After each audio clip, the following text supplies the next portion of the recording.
seperti rusa yang merindukan sungai yang berair. Demikianlah jiwaku merindukan Engkau, ya Allah. Bersama Hobasma Channel HKBP Suprapto, teduh di dalam Tuhan. Dengarlah firman Tuhan.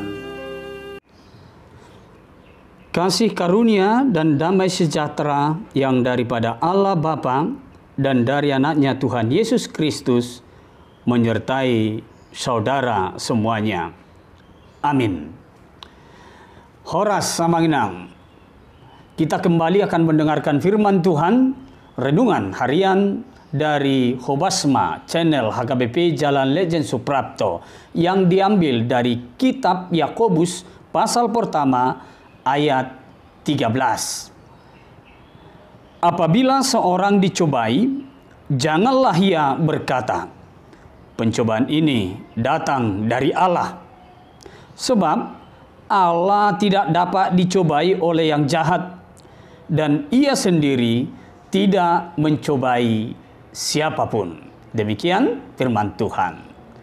Saudara-saudara yang dikasihi Tuhan Yesus Kristus, setiap orang pasti memiliki tantangan hidup. Pasti memiliki menghadapi persoalan masalah. Ada masalah kecil, ada yang sedang, ada yang besar, dan bahkan berat, sangat berat. Saudaraku yang dikasihi Tuhan, ketika kita sebagai anak-anak Tuhan, orang percaya, bagaimana kita mengenali Tuhan di dalam setiap persoalan yang kita hadapi. Ada seseorang mungkin berkata bahwa persoalan yang dihadapi itu sebagai cobaan dalam hidupnya, dan cobaan ini berasal dari Allah. Apakah pernyataan ini benar sebagai orang percaya? Jika dikatakan pencobaan berasal dari Allah, ternyata Amanginang, saudara yang dikasihi Tuhan, firman ini mau menjelaskan kepada kita, mengatakan kepada kita bahwa setiap persoalan, masalah yang kita katakan sebagai cobaan tidak pernah berasal dari Allah. Allah tidak pernah mencobai siapapun. Saudaraku yang dikasihi Tuhan, oleh karena itu, bagaimana peranan Allah di dalam setiap pencobaan yang kita katakan masalah yang datang itu di dalam kehidupan kita? Allah dalam hal ini adalah mengizinkan setiap persoalan itu sebagai ujian iman kepada kita.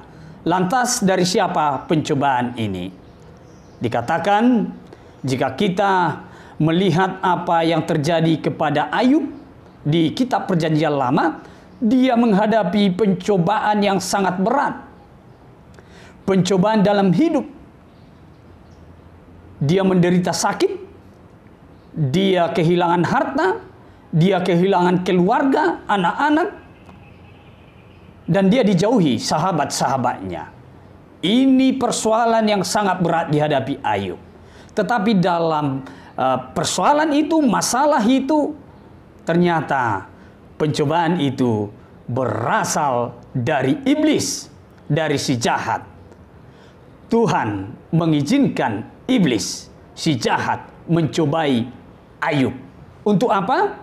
Untuk melihat seberapa besar, seberapa kuat Ayub menghadapi setiap pencobaan yang datang dalam hidupnya. Oleh karena itu, kita harus mengatakan bahwa Tuhan dalam setiap pencobaan yang diizinkannya adalah dalam rangka menguji iman orang-orang yang percaya kepadanya. Apakah sebagai pemenang? Apakah dia kalah dalam setiap pencobaan yang dihadapinya? Saudaraku yang dikasihi Tuhan, kita pun saat ini mungkin menghadapi berbagai masalah. Hari ini ada masalah, mungkin masalah keluarga, masalah ekonomi, masalah bisnis, masalah anak-anak, masalah suami, masalah istri, dan masalah yang lain-lain. bagaimana kita melihat ini sebagai orang percaya? Kita harus mengatakan, Tuhan mengizinkan ini, cobaan ini, Tuhan mengizinkan supaya saya mampu memenangkan kehidupan ini di dalam setiap persoalan.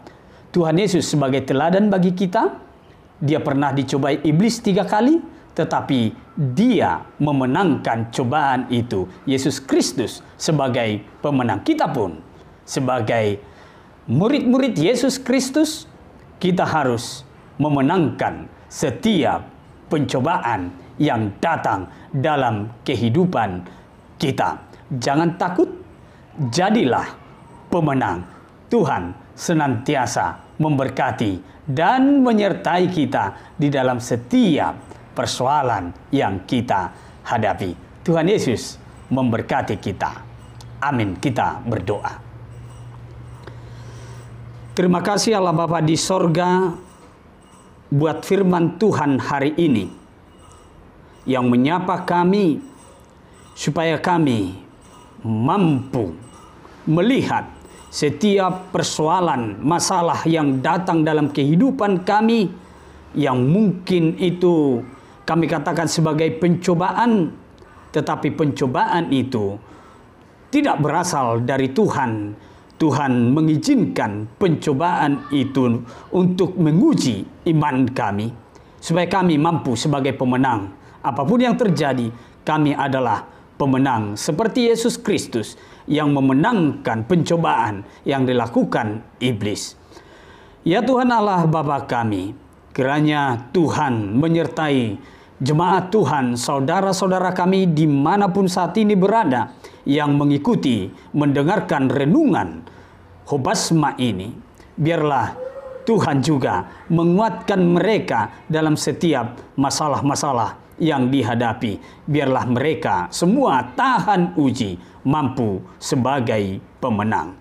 Ya Tuhan Allah Bapa kami menyerahkan juga seluruh jemaat Tuhan, anak-anak Tuhan yang mungkin pada saat ini duduk dalam studi di sekolah. Berikan hikmat dan kebijaksanaan agar mereka semakin berhikmat, bijaksana, cerdas, pintar, sehingga mereka mampu meraih cita-cita mereka menjadi sukacita bagi orang tuanya, juga bagi gerejamu. Ya Tuhan Allah Bapa kami, sertai juga jemaat Tuhan yang mungkin dalam saat ini dalam keadaan sakit, biarlah Tuhan yang menyembuhkan mereka dari segala penyakit mereka.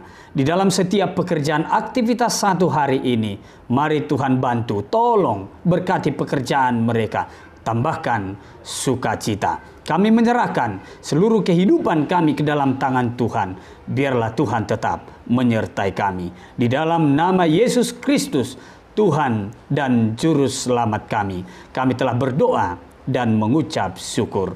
Anugerah Tuhan kita Yesus Kristus, kasih setia dari Allah Bapa, serta persekutuan dari Roh Kudus, itulah yang menyertai dan memberkati kita semuanya. Amin. Amanginang saudara yang dikasihi Tuhan Yesus Kristus, beraktivitaslah, bekerjalah, hiduplah tetap di dalam pengharapan kepada Tuhan. Tuhan Yesus memberkati. Horas.